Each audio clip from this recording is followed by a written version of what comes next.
ప్రసిద్ధ పుణ్యక్షేత్రమైనటువంటి శ్రీశైలంలో ఘోర విషాదం చోటు చేసుకుంది.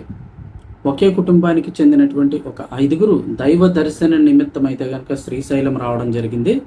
వాళ్ళందరూ కూడా సత్యసాయి జిల్లా బత్తులపల్లి వాసులుగా అయితే చెప్తూ ఉన్నారు.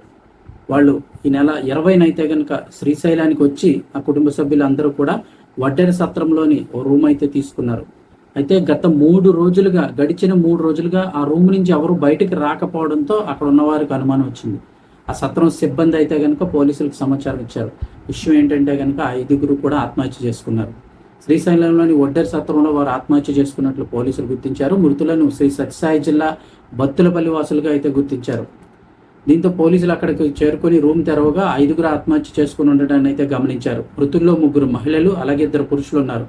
మృతులని బత్తులపల్లి వాసులైనటువంటి సుధాకర్, ఆదిలక్ష్మి, మల్లేశ్వరి, శ్రీదేవి, మణికంఠగా అయితే గనక గుర్తించిన పోలీసులు కేసు నమోదు చేసుకుని దర్యాప్తు చేస్తున్నారు. అలాగే మృతదేహాలన్నింటినీ కూడా స్థానిక ప్రభుత్వ ఆసుపత్రికి తరలించారు. ఇలా ఉంటే ప్రముఖ పుణ్యక్షేత్రమైనటువంటి శ్రీశైలంలో అది కూడా శ్రావణ మాసంలో ఇలా 5గురు ఆత్మహత్యకు పాల్పడడం అనేది అక్కడ తీవ్ర కలకలంగా రేగింది.